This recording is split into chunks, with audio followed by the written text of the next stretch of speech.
салому дуруд бинандаҳои азизу гиромӣ. Умедворем хубу хуш ва сиҳату саломат ҳастед. барномаи навиди бомдодӣ ҳаст ва ман Афсона Кобиршо имрӯз 26 ноябр шуморо бо хабару гузоришҳои нави Тоҷикистон ва ҷаҳон ошно месозам. Соат дар Душанбе 11. Раиси нави Бонки Миллӣ гуфт, бонкҳо пули мардумро боз хоҳанд гардонд. Ширкати Сомонэйр эълон кард, ки миёни Душанбе ва Хуҷанд дубора парвозҳоро ба роҳ мондааст. Нархи воксинаи Sputnik V дар бозори ҷаҳонӣ муайян шуд. баъд аз чанд соли хомӯшӣ, суҳбат бо ҳамсари собиқ мунаққиди ҳукумат Умаралӣ Қувватов.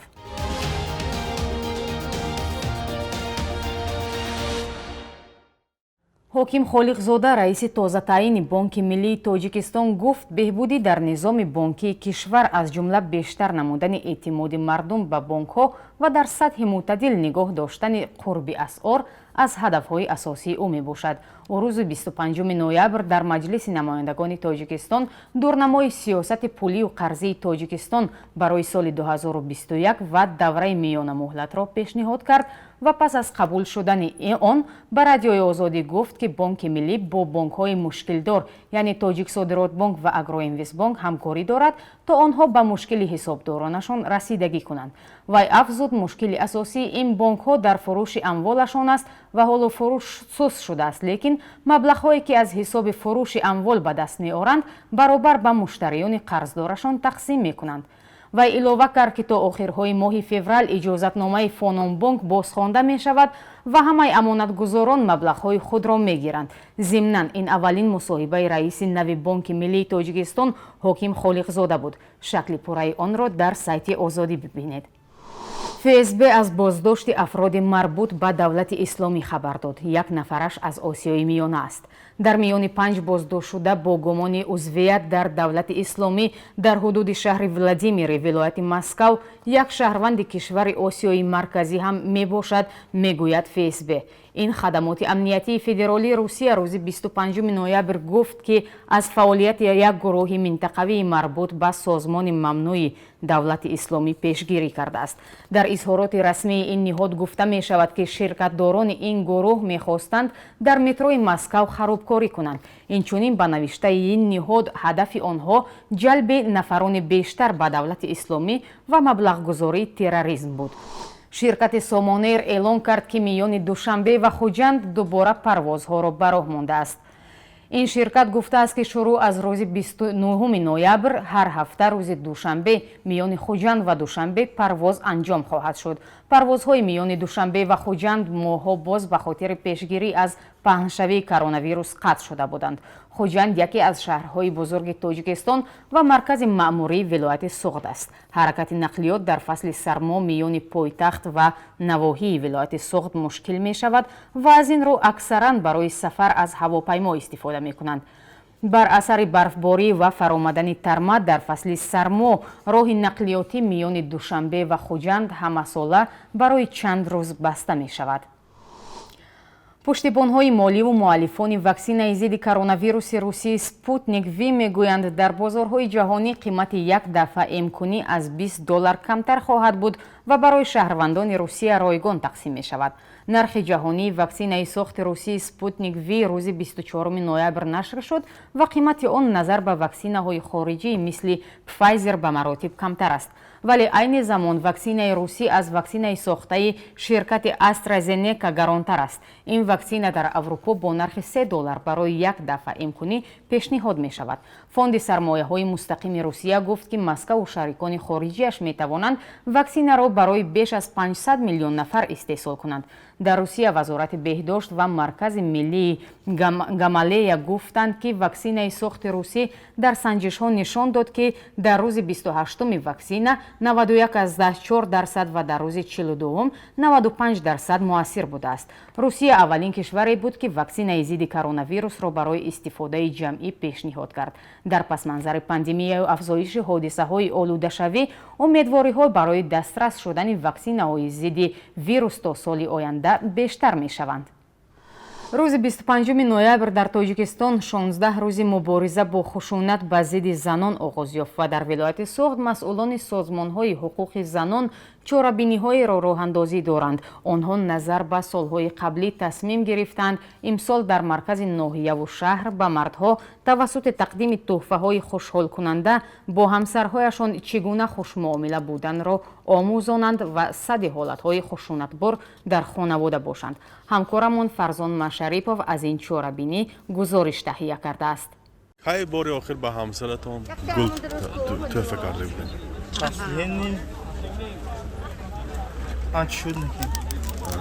абдувалӣ расулов сокини шаҳри хуҷанд дар хотир надорад ки кай бори охир ба ҳамсараш гул ва ё тӯҳфаи хушҳолкунанда тақдим карда буд, вале имрӯз фаъолони созмонҳои дифоъ аз хушунати хонаводагии занон ба мисли ӯ ба даҳҳо мардони раҳгузар гул ҳадия карданд ва таъкид карданд ки ба занҳояшон ҳарфи хуш гӯянд.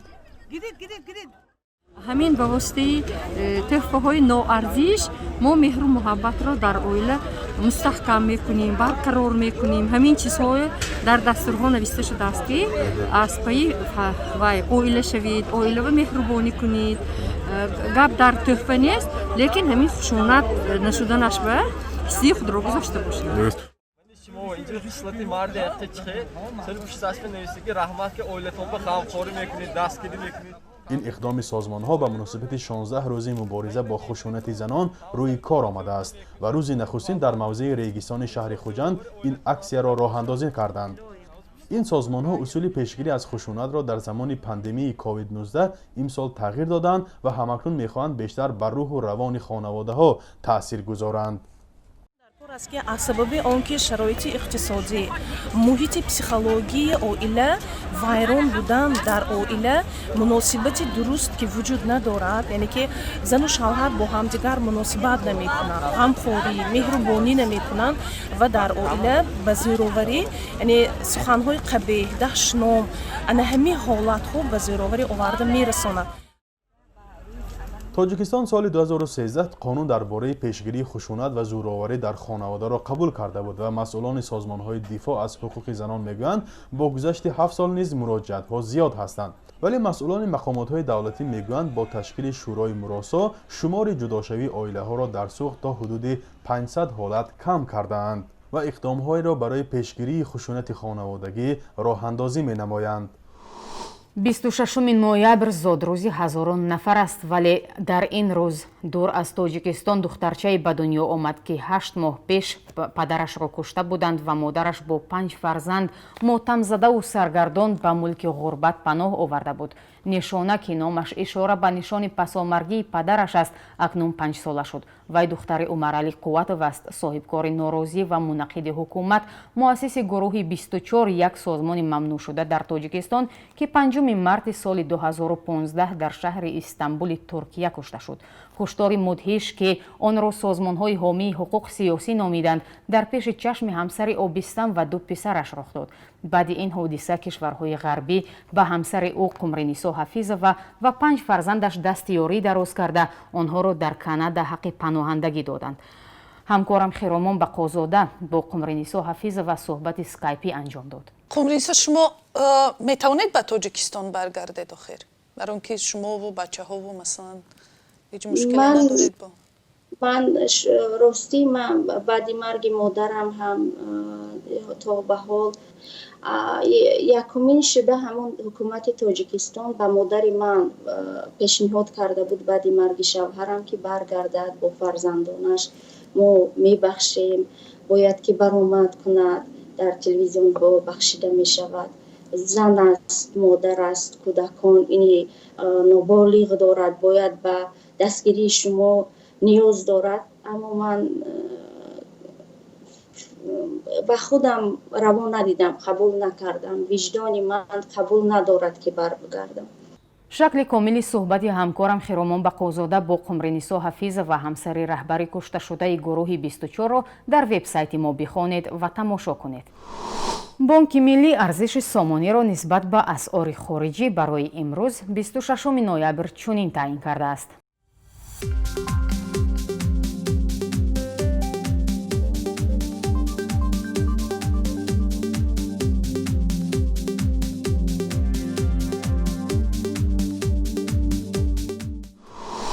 бинандаҳои азиз, шумо хабар ва гузоришҳои Тоҷикистону ҷаҳонро аз барномаи навиди бомдодии радиои озодӣ тамошо кардед. давоми рӯз ҳамкоронамон барои шумо хабар ва гузоришҳои ҷолибе таҳия хоҳанд кард. То барномаи баъдӣ, худоҳофиз ва рӯзи хушу бобарор ба шумо орзу мекунам.